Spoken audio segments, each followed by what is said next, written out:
Thank you. बैठे रहिए, keep sitting. धन्यवाद। आप सबका स्वागत है इस 72 आवर प्रोग्राम में।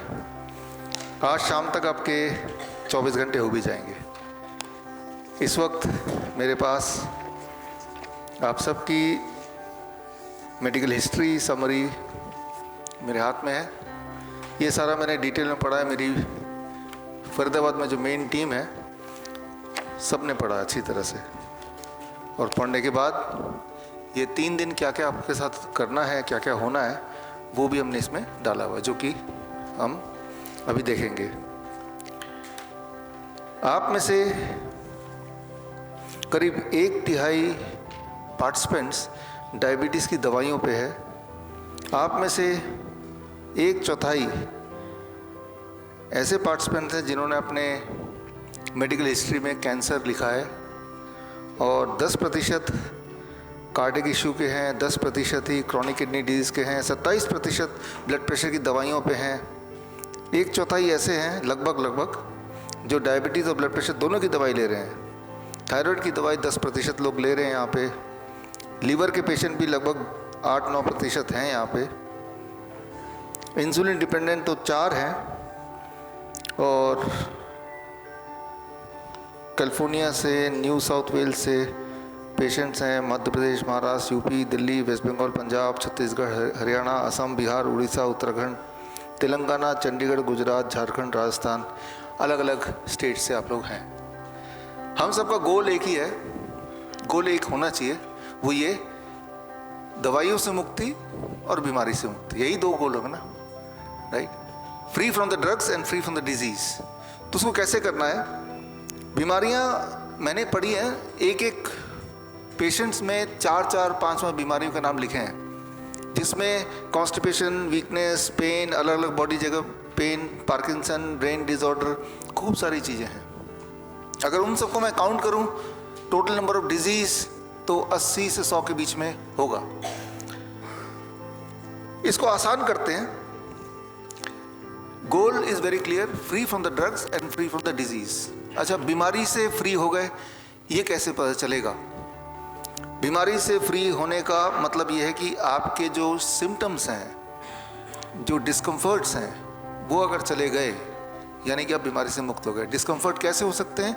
जो आपका शरीर आपको बोलता है, जो आपका शरीर आपको बोलता है उसे हम बोलते हैं डिस्कम्फर्ट्स, सिम्टम्स। जैसे आप बोलते हैं कि पैर में दर्द हो रहा है, या जैसे आप बोलते हैं सांस लेने में तकलीफ हो रही है, जैसे आप बोलते हैं एंजाइना, पेन हो रहा है, राइट? या ब्लोटिंग हो रही है, या उल्टी आ रही है, नींद नहीं आ रही है, कॉन्स्टिपेशन हो रहा है। तो ये जितनी सारी बातें मैंने बताई, ये कौन बताता है? ये आपकी बॉडी बताती है आपको। ये कोई डॉक्टर नहीं बताएगा, ये आपकी बॉडी आपको बताती है। जब आप बोलते हैं आपके घुटने में पेन है, तो वो उसको डायग्नोस करने का एक ही तरीका है कि आपसे पूछेंगे और आप बताएंगे। That is the only way. सिर दर्द हो रहा तो कौन सा डायग्नोस्टिक बताएगा? वो आप बताएंगे। तो कैसे पता चलेगा हम ठीक हो गए? जो शारीरिक समस्या आपकी है, शारीरिक, जो आपकी बॉडी आपको लगातार याद दिलाती रहती है, जिसकी वजह से दिन भर के दिनचर्या में करने को में आपको कठिनाई होती है, those are called symptoms. We have to work on them. 2 तरह के पेशेंट्स होते हैं या पार्टिसिपेंट होते हैं। एक होते हैं जो डायग्नोस्टिक रिपोर्ट के आधार पे, क्रिएटिनिन बढ़ गया, यूरिया बढ़ गया, यूरिक एसिड बढ़ गया, पोटेशियम बढ़ गया, तो वो है आई कॉल देम, या पेट स्कैन का रिपोर्ट, बायोप्सी का रिपोर्ट, मेमोग्राम का रिपोर्ट, MRI का रिपोर्ट।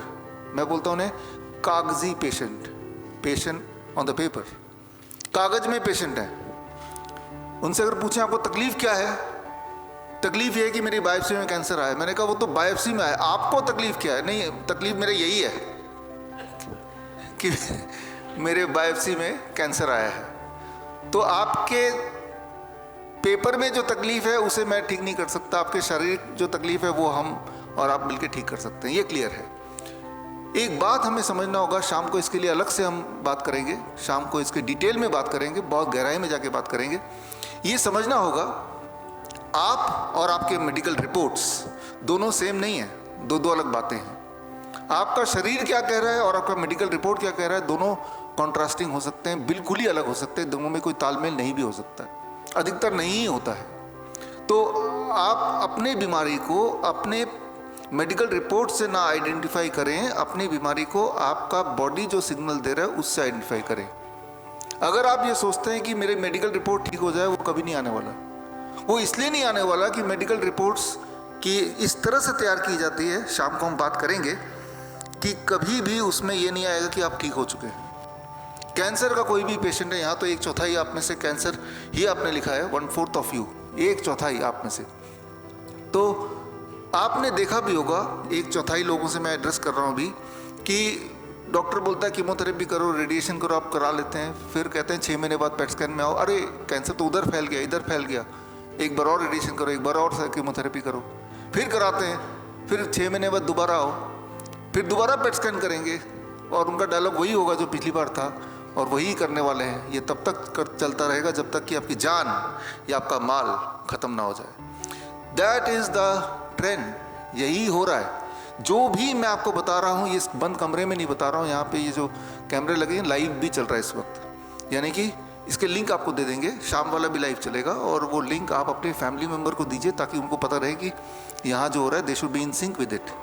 और बाद में भी आपको देखना हो तो ये अवेलेबल है, whatever I will tell you, उसके एविडेंसेस भी साथ में आपको देता जाऊँगा। आपके दिमाग में बहुत सारे सवाल भी आएंगे, क्योंकि जो भी मैं बताऊँगा हो सकता है कि वो बिल्कुल उल्टा होगा इन कंपैरिजन टू जो आपने अब तक सुना है। कई जगह पे आप मुझसे सहमत नहीं भी होंगे, तो ऐसे में क्या करना है कि आपको एक पेपर मिला है जिसमें आप अपने सवाल या अपने डाउट या जहां आप सहमत नहीं हैं वो आप वहां पे लिखिए। जैसे जैसे आपके सवाल, अरे ये तो गलत हो गया, ये तो इन्होंने बोला समझ नहीं आई, या ये तो ऐसा है ही नहीं, वो आप लिखते जाइए। इस लेक्चर के बाद वो मैं कलेक्ट कर लूँगा आपसे, फिर शाम को जब मिलेंगे पहले मैं उन सवालों के जवाब पे आऊँगा।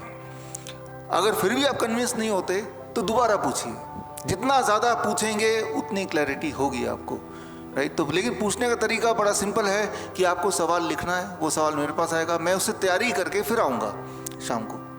हो सकता है कुछ मुझे रेफरेंसेस दिखाने पड़े तो वो स्लाइड लेके आऊँगा, राइट। आप मानिए तब जब आप खुद कन्विंस हो जाए।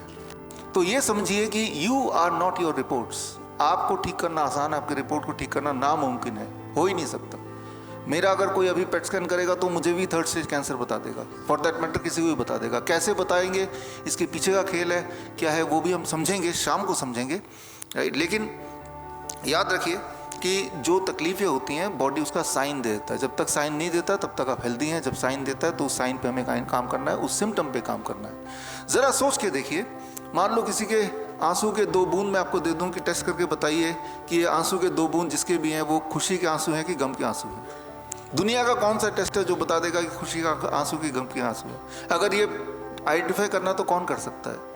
ये वही कर सकता है जिसके खुद के आंसू, वही बता सकता है ये खुशी के थे कि गम के थे। तो आप गौर से सोचेंगे तो आपके बॉडी के अंदर जो चल रहा है वो आपका बॉडी आपको बता रहा है, हर पल बता रहा है। तो अगर हम डायग्नोस्टिक को आधार बनाएंगे तो यहीं से शुरू होता है खेल बीमारी की का या फिर उनकी दवाइयों का।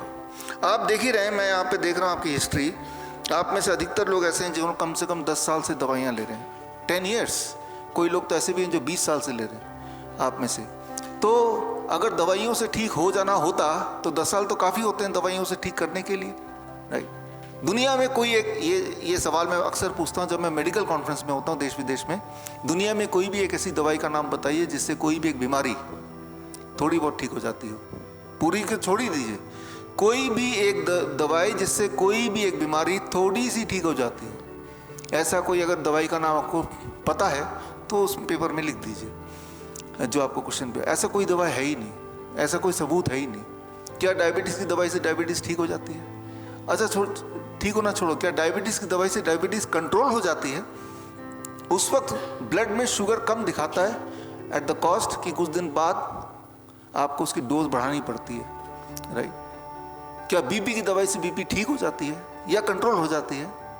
या जो लोग बीपी की दवाई लेते हैं इन कंपैरिजन टू जो लोग नहीं लेते हैं उसी परिस्थिति में, तो क्या जो लोग बीपी की दवाई लेते हैं उनकी आयु ज़्यादा होती है इन कंपैरिजन टू उसी परिस्थिति में वो ना लें? तो एविडेंस क्या कहता है?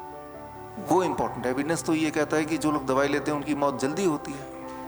तो आप ये मत मानिए कि मैं क्या कह रहा हूँ, आप ये मत मानिए कि वो डॉक्टर जिसके पास आप गए थे, जिसकी हिस्ट्री यहाँ पे लिखी है, आप ये देखिए कि एविडेंस क्या कह रहा है, सबूत क्या कह रहा है, सबूत को मानिए। हम सबूत पे बात करेंगे। तो आज से यानी कि कल जो आप आए थे, कल से ही वैसे तो आप सबको 3 दवाइयाँ हम देंगे, 3 मेडिसिन्स। जब मैं बोल रहा हूँ मेडिसिन तो दिमाग में आता है कोई टैबलेट होगा, कोई कैप्सूल होगा, कोई टॉनिक होगा, कोई इंजेक्शन होगा। मेडिसिन का जो मतलब है डिक्शनरी में वो ये है, any science, it has to be science, any science which can cure or prevent a disease is called medicine.